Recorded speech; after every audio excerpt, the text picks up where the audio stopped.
चलिए, हम लोग पिछले क्लास में देखे थे फोटो रेस्पिरेशन के बारे में। इस क्लास में हम लोग देखेंगे फैक्टर्स अफेक्टिंग द फोटोसिंथेसिस।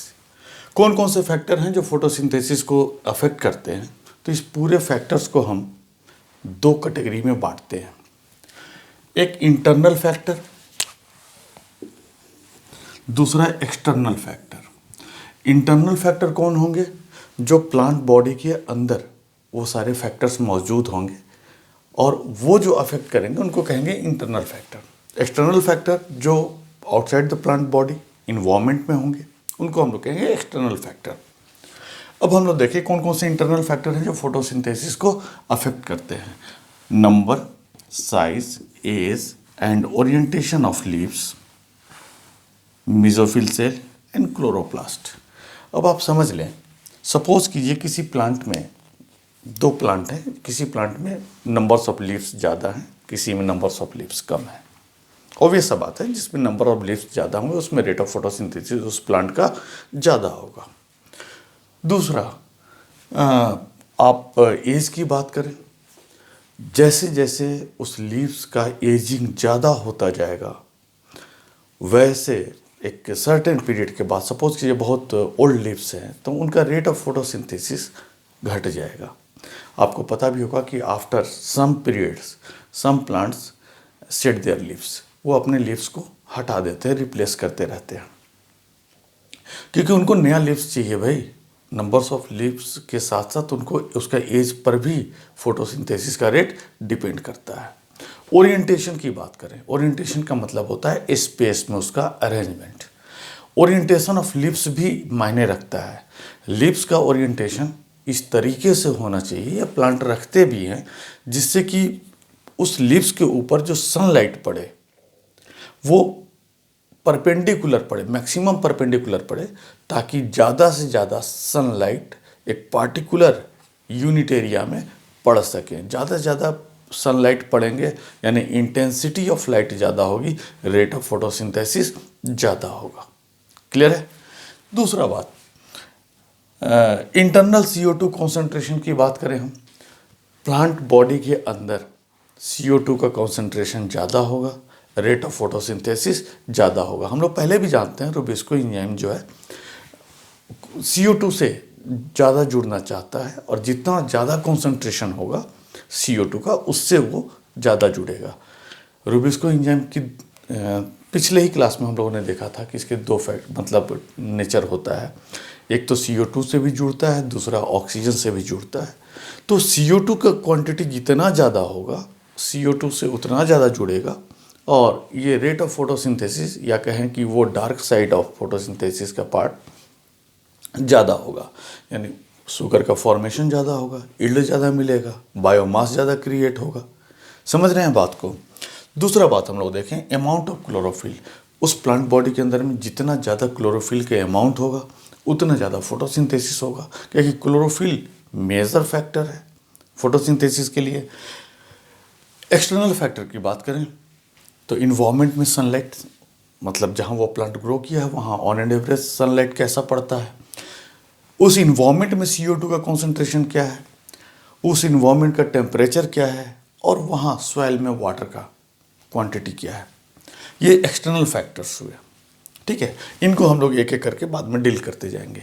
एक हमारे लिए बड़ा इंपॉर्टेंट सा रूल बैकमैन साहब ने दिया था, Blackman's law of limiting factors. अब हम लोग देखते हैं क्या है Blackman's law of limiting factor.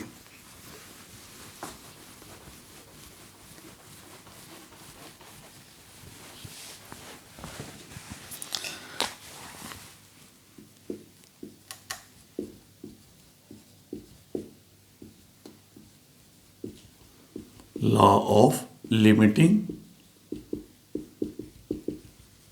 Factor. Limiting factor आप केमिस्ट्री में पढ़े होंगे, लिमिटिंग रिएजेंट, वही यहां पर भी लागू होता है, एप्लीकेबल होता है। मतलब सेम चीजें हैं। इनका कहना था कि यदि कोई केमिकल प्रोसेस एक से ज़्यादा फैक्टर से अफेक्ट होता है तो उस प्रोसेस का रेट उस फैक्टर पे डिपेंड करेगा जो अपने मिनिमल वैल्यू पे होगा या नियर टू मिनिमल वैल्यू होगा। समझ रहे हैं बात को? तो मतलब जो सबसे मतलब कम क्वांटिटी में या सबसे एकदम लिमिटिंग, मतलब एक कहा जाए कि जो मिनिमम वैल्यू उसका होना चाहिए उस वैल्यू के नज़दीक होगा, उसी फैक्टर पे उस प्रोसेस का रेट डिपेंड करेगा। चलिए देखते हैं कैसे होता है। यानी इसको हम लोग डिफाइन कर लें। बैकमैन्स लॉ ऑफ लिमिटिंग फैक्टर क्या कहता है कि when a process, a chemical process ज़्यादा बेहतर रहेगा, chemical process affected by more than one factor,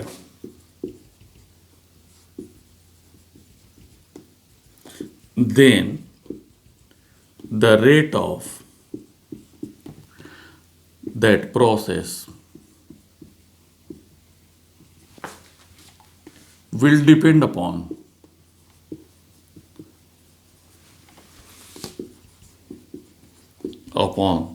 that factor which is nearest to their minimal value. यानी कि जो अपने हर फैक्टर के एक अपना क्रिटिकल एक पॉइंट होता है कि उससे नीचे हुआ तो वो प्रोसेस नहीं होगा या बहुत कम होगा। तो जो हर फैक्टर्स अपने एक मिनिमल वैल्यू रखते हैं, तो जितना मतलब जो सब अपने मिनिमल वैल्यू के सबसे करीब होगा वही फैक्टर इस पूरे प्रोसेस के रेट को डिटरमाइन करेगा। सपोज करें कि फोटोसिंथेसिस के लिए light, water, temperature, CO2 concentration वगैरह सब कुछ जरूरी है, और ऐसा हो वाटर भी हो, टेम्परेचर भी ठीक ठाक हो, और भी CO2 का कॉन्सेंट्रेशन भी ठीक ठाक हो, लाइट बहुत कम हो, लाइट की इंटेंसिटी बहुत कम हो, जो मिनिमल वैल्यू उसका चाहिए लाइट के लिए, जितना इंटेंसिटी चाहिए उससे काफ़ी कम हो या उससे कम हो, तब क्या होगा? इस पूरे फोटोसिंथेसिस के रेट को कौन डिटरमाइन करेगा? वो लाइट। क्योंकि लाइट बहुत कम है, भले ही बाकी फैक्टर्स बहुत ज़्यादा हों, उससे कोई मतलब नहीं है। लाइट बहुत कम है, इसलिए लाइट डिटरमाइन करेगा कि रेट ऑफ फोटोसिंथेसिस क्या होगा। हमको लगता है आप समझ गए होंगे। दैट मीन्स कि जो मिनिमल वैल्यू वाला होगा उसको लिमिटिंग फैक्टर कहेंगे। The factor and that factor will be known as limiting factor. And when we will change the quantity of limiting factor, the rate of photosynthesis will also change. That factor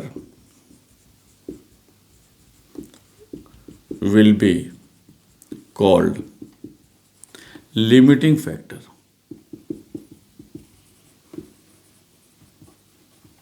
and the rate of photosynthesis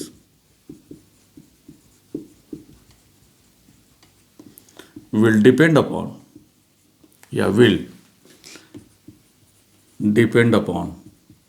quantity of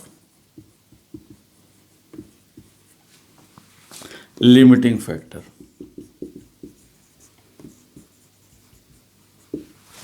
When we will change the quantity of limiting factor, the rate of photosynthesis will also change. Is it clear?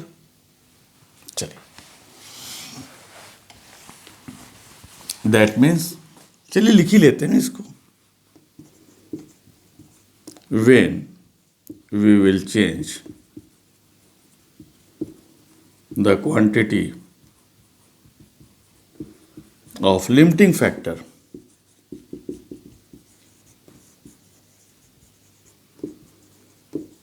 the rate will also change.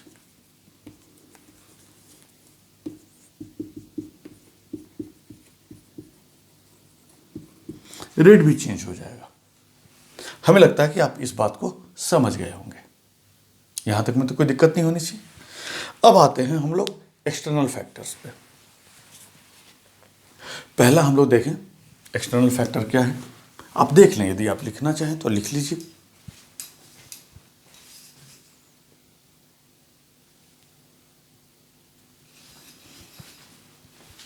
चलिए अब हम लोग आते हैं external factor. पहला light या sunlight.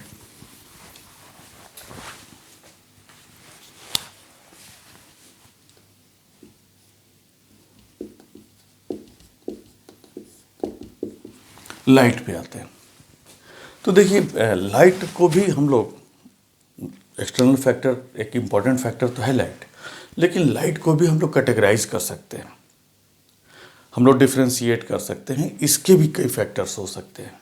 पहला, light में कैसा light, quality of light, quality of light. भाई ठीक है, लाइट तो हमको पता है, लेकिन उसमें सबसे इफेक्टिव लाइट कौन सा होता है, किस वेवलेंथ का लाइट सबसे इफेक्टिव होता है फोटोसिंथेसिस के लिए।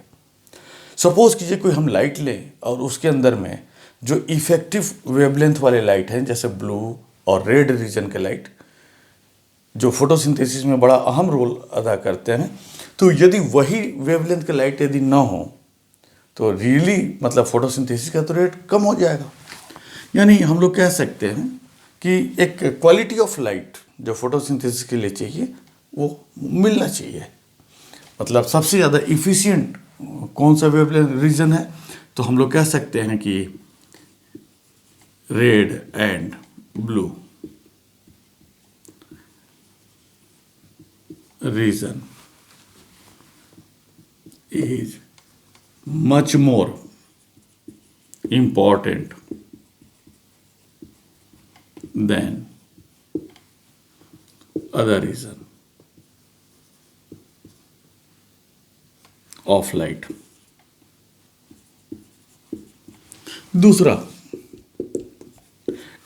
दूसरा हम लोग कह सकते हैं duration of exposure of light.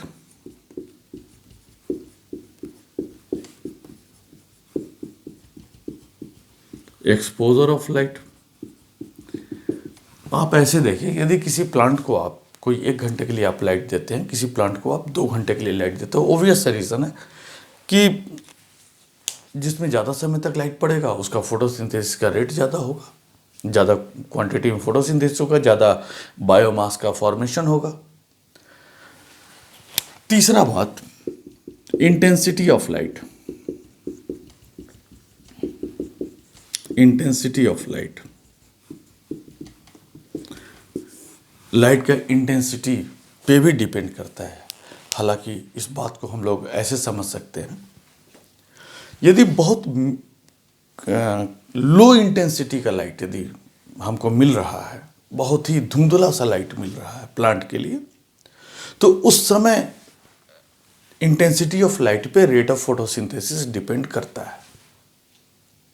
बहुत ही कम क्वांटिटी में यदि लाइट मिल रहा हो, यदि लो इंटेंसिटी का लाइट मिल रहा हो, तो रेट ऑफ फोटोसिंथेसिस डिपेंड करता है।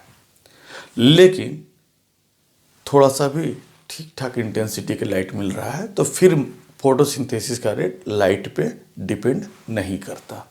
उसका रीज़न क्या है? उसका रीज़न हम लोग ऐसे समझ सकते हैं। देखिए, इंटेंसिटी ऑफ लाइट और रेट ऑफ फोटोसिंथेसिस के बीच एक डायग्राम, एक ग्राफ खींचा गया। तो for the low intensity of light देखा गया कि जैसे जैसे हम लाइट का इंटेंसिटी बढ़ाते हैं तो रेट ऑफ फोटोसिंथेसिस भी लीनियरली बढ़ता है। समझ रहे हैं बात को? यानी हम ऐसे देखें, for the low intensity of light हम लोग रेट ऑफ फोटोसिंथेसिस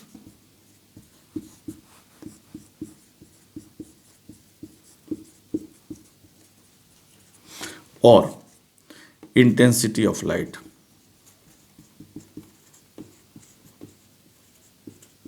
के बीच ग्राफ ड्रॉ करें तो ऐसे आप देखेंगे कि पहले तो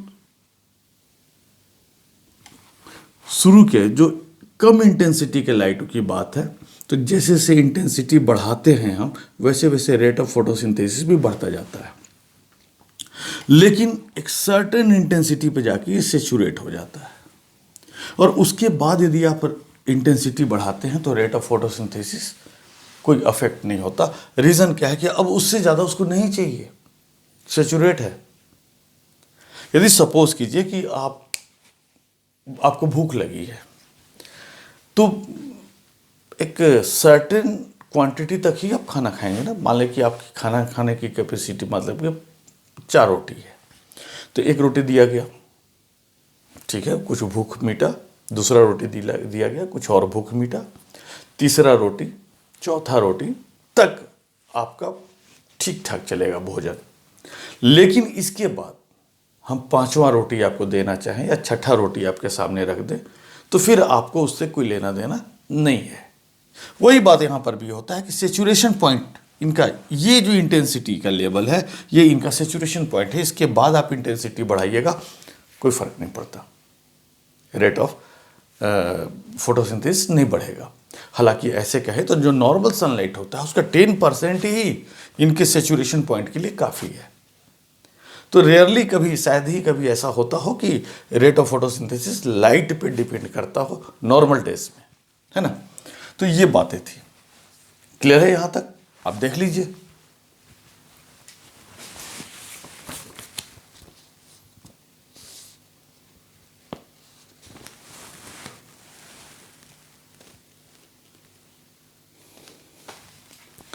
चलिए, हमको लगता है कि आप यहां तक बात देख लिए होंगे।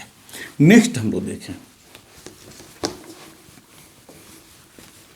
यदि लॉन्ग टर्म तक, यदि सपोज की इंटेंसिटी लाइट और भी ज़्यादा आप बढ़ा दिए तो फिर दिक्कत हो जाएगा। फिर क्लोरोप्लास्ट के मोलेकुल ब्रेक करने लगेंगे, समझ गए? ज़्यादा इंटेंसिटी की लाइट को संभाल नहीं पाएंगे और वो मोलेकुल फिर ब्रेक होने लगेगा, ब्रेकडाउन हो जाएगा। और तब क्या होगा? रेट ऑफ फोटोसिंथेसिस अफेक्ट होगा। जब क्लोरोफिल के मोलेकुल ही ब्रेकडाउन होने लगे हाई इंटेंसिटी के लाइट के चलते, तो फिर दिक्कत है। तो फिर तो फोटोसिंथेसिस का रेट डिक्रीज कर जाएगा। नेक्स्ट हम लोग देखते हैं, दूसरा है हमारा CO2 कॉन्सेंट्रेशन।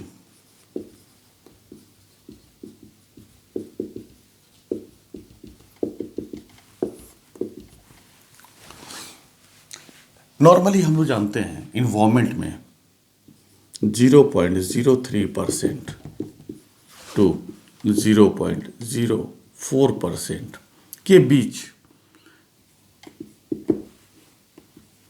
CO2 एटमॉस्फेयर में होता है।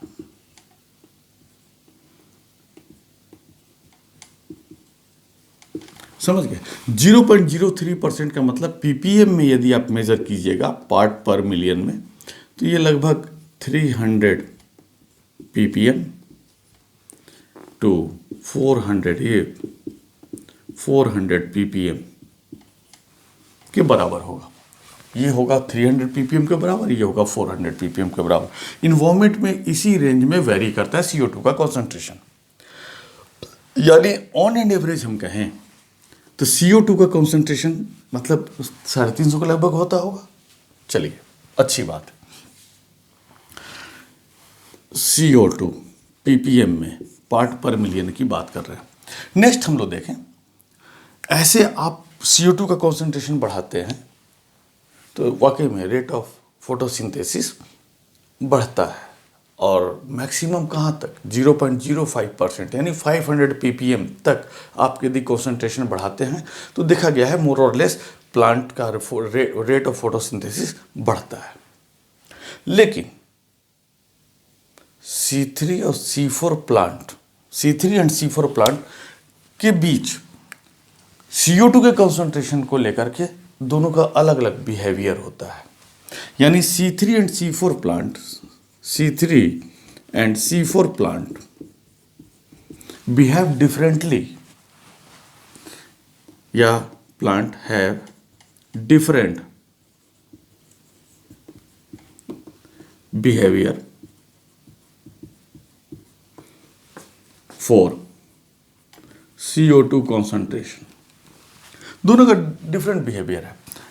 देखिए, जब यदि लाइट की, एक बात ध्यान दीजिएगा, लाइट की इंटेंसिटी कम हो तब तो CO2 का कॉन्सेंट्रेशन आप कितना भी मतलब घटाते बढ़ाते रहें, थोड़ा बहुत ऊपर भी कीजिएगा तो कोई उसका रेट पे डिपेंड, मतलब रेट ऑफ फोटोसिंथेसिस नहीं बढ़ेगा। रीज़न क्या है? लो इंटेंसिटी ऑफ लाइट में, very low intensity of light में, ये intensity of light he limiting factor हो जाएगा। तो फिर CO2 का कॉन्सेंट्रेशन मायने ज़्यादा उनके लिए नहीं रखता। लेकिन यदि सपोज कीजिए सफिशियंट इंटेंसिटी ऑफ लाइट आप दे रहे हैं, तब CO2 का कॉन्सेंट्रेशन मायने रखता है इन दोनों प्लांट के लिए। इन दोनों प्लांट का बिहेवियर CO2 कॉन्सेंट्रेशन के प्रति डिफरेंट क्यों होता है? तो अब आप ये देख लिए हैं, अब हम लोग थोड़ा सा ऐसे देखें। C3 प्लांट और C4 प्लांट दोनों का CO2 कॉन्सेंट्रेशन के प्रति सेचुरेशन पॉइंट अलग अलग है। C4 प्लांट जो है ये साहब 360 ppm पे सेचुरेट हो जाते हैं, ppm कॉन्सेंट्रेशन पे सेचुरेट हो जाते हैं। ये साहब C3 प्लांट वाले जो हैं 450 ppm पे सेचुरेट होते हैं। इन्वायरमेंट में इनके बीच 300 से 400 के बीच ppm मौजूद है। अब हम यहाँ पे देखें, सपोज कीजिए कि एवरेज हम ले लें तो लगभग 350 आएगा ppm, और ये लगभग इतना मौजूद है ही, तो C4 प्लांट तो लगभग उतना ही रखता है सेचुरेशन पॉइंट, इनके काफ़ी करीब रखता है। तो यदि आप 300 मतलब मान लें कि चलें कि एवरेज कॉन्सेंट्रेशन इन्वायरमेंट में मौजूद है, इसका मतलब C4 प्लांट उस इन्वायरमेंट के CO2 कॉन्सेंट्रेशन से संतुष्ट है, सेचुरेट है, सेचुरेशन पॉइंट आ गया है। अब फर्दर इससे ज़्यादा कॉन्सेंट्रेशन CO2 का बढ़ाइएगा तो कोई फ़र्क नहीं पड़ता इनके रेट ऑफ फोटोसिंथेसिस पे, क्योंकि ऑलरेडी ये सेचुरेट हो चुका है। लेकिन C3 प्लांट, इसका सेचुरेशन पॉइंट है 450 ppm, और ये साहब इन्वायरमेंट में लगभग मौजूद हैं 350 ppm। दोनों का एवरेज निकाले हम तो, यानी कि फर्दर यदि आप कॉन्सेंट्रेशन बढ़ाते जाते हैं तो तब तक इसका रेट बढ़ेगा जब तक इसका सेचुरेशन पॉइंट आ ना जाए, तब तक रेट बढ़ता जाएगा। दैट मीन्स कि CO2 कॉन्सेंट्रेशन बढ़ाने का फ़ायदा किसको मिला? C4 प्लांट को तो नहीं मिला, क्योंकि ऑलरेडी जितने इन्वायरमेंट में मौजूद है उतने पे ये सैचुरेट हो जाता है। लेकिन C3 प्लांट के लिए बड़ा बेनिफिशियल हुआ, क्योंकि इसका सेचुरेशन पॉइंट है 450 ppm, इन्वायरमेंट में एवरेज मौजूद है 350 ppm। तो ऐसे कंडीशन में उस इन्वायरमेंट में CO2 कॉन्सेंट्रेशन आप बढ़ाते जाइएगा तो 450 ppm तक ये इसका रेट बढ़ता जाएगा। उसके बाद फिर रेट नहीं बढ़ेगा, समझ गए? तो CO2 कॉन्सेंट्रेशन पे सबसे ज़्यादा फ़ायदा, चेंज करने का सबसे ज़्यादा फ़ायदा C3 प्लांट को मिलता है, ये आप कंफर्म हो जाइए। दूसरा बात, इसी नेचर का फ़ायदा लोग उठाते हैं जो गार्डनिंग करते हैं या जो सब मतलब वेजिटेबल्स वगैरह ग्रो करते हैं ग्रीन हाउस में। तो वहाँ पर क्या करते हैं, कंट्रोल्ड इन्वायरमेंट में लोग प्लांट को ग्रो कराते हैं। और C3 प्लांट यदि है और ख़ास करके काफ़ी यूज़ वाला प्लांट है, फॉर एग्जांपल टोमेटो वगैरह जो ग्रो करते हैं, सब्जी उगाते हैं लोग, तो वो लोग क्या करते हैं, ग्रीन हाउस इफेक्ट में CO2 का कॉन्सेंट्रेशन बढ़ा देते हैं तो रेट ऑफ फोटोसिंथेसिस भी बढ़ जाता है। तब रेट ऑफ बायोसिंथेटिक प्रोसेस या शुगर का फॉर्मेशन या फूड का फॉर्मेशन भी बढ़ जाता है। तो क्या होता है, प्लांट जल्दी ग्रो करता है और उसमें फ्रूटिंग फ्लावरिंग वगैरह ज़्यादा होता है। ऐसे कंडीशन में वो ज़्यादा यील्ड ले सकते हैं, ज़्यादा फसल निकाल सकते हैं, कल्टीवेशन ज़्यादा होगा, समझ गए? तो ऐसे C3 प्लांट का लोग फ़ायदा उठाते हैं। नेक्स्ट, यदि लॉन्ग टर्म तक आप CO2 कॉन्सेंट्रेशन बढ़ाते जाए तो लॉन्ग टर्म में प्लांट को नुकसान ही होता है, समझ गए?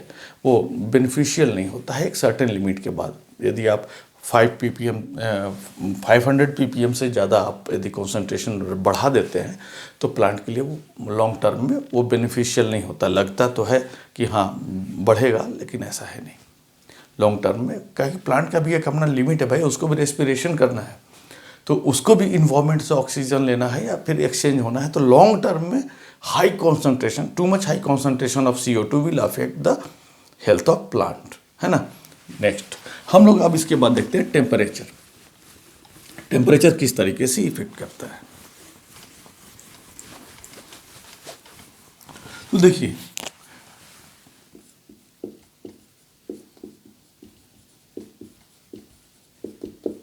टेम्परेचर जो फैक्टर है, हम लोग जानते हैं फोटोसिंथेसिस में दो process, light reaction, dark reaction.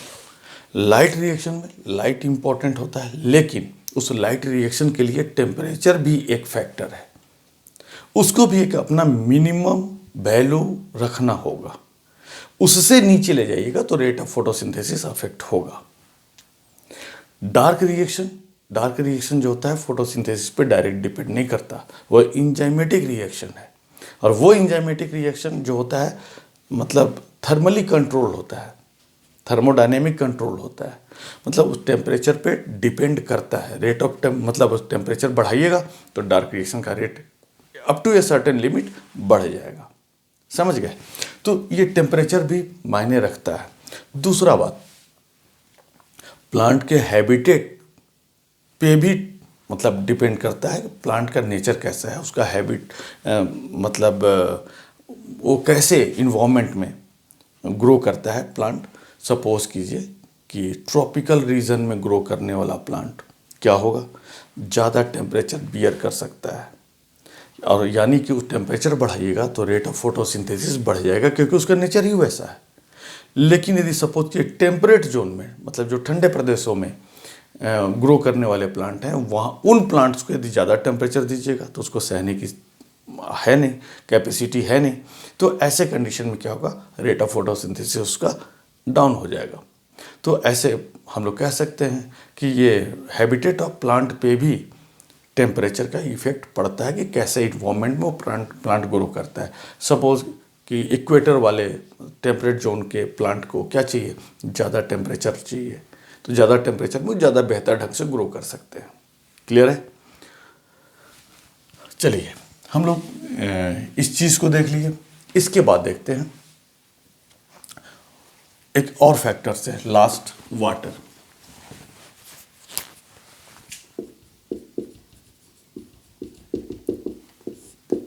अब वाटर की बात करें तो देखिए सॉइल में वाटर सफिशिएंट क्वांटिटी में होना चाहिए, ताकि वो प्लांट जो है वाटर के साथ मिनरल्स भी अपना एब्जॉर्ब कर सके, अपना पूरा कर सके।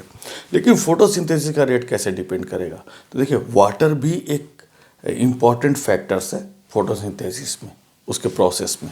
आप जानते हैं CO2 6CO2 + 12H2O, water important है।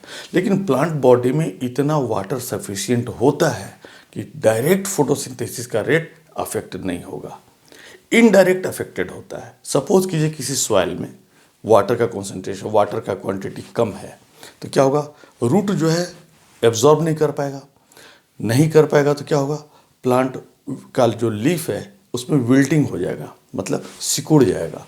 सिकुड़ेगा तो क्या होगा, सरफेस एरिया कम हो जाएगा। फिर क्या हो, सरफेस एरिया लीफ का घटेगा तो क्या होगा, रेट ऑफ फोटोसिंथेसिस डाउन हो जाएगा। दूसरा बात कि यदि सपोज कीजिए कि विल्टेड लीफ है, तो विल्टेड लीफ में एक बात और होता है, स्टोमेटा क्लोज हो जाता है। लीफ का विल्टिंग हुआ तो तुरंत प्लांट अपना स्टोमेटा क्लोज कर देता है, ताकि जो पानी उसके बॉडी में है उसका लॉस ना हो। और स्टोमेटा क्लोज होगा तो CO2 इंटर नहीं कर पाएगा, और CO2 इंटर नहीं कर पाएगा तो रेट ऑफ फोटोसिंथेसिस घट जाएगा। इसलिए वाटर का भी एक अच्छा खासा इंपॉर्टेंस है रेट ऑफ फोटोसिंथेसिस को डिटरमाइन करने में। हमें लगता है आप समझ गए होंगे, यहाँ तक में कोई दिक्कत नहीं होगा, और हम लोग इस चैप्टर को क्लोज करते हैं। चलिए, ओके।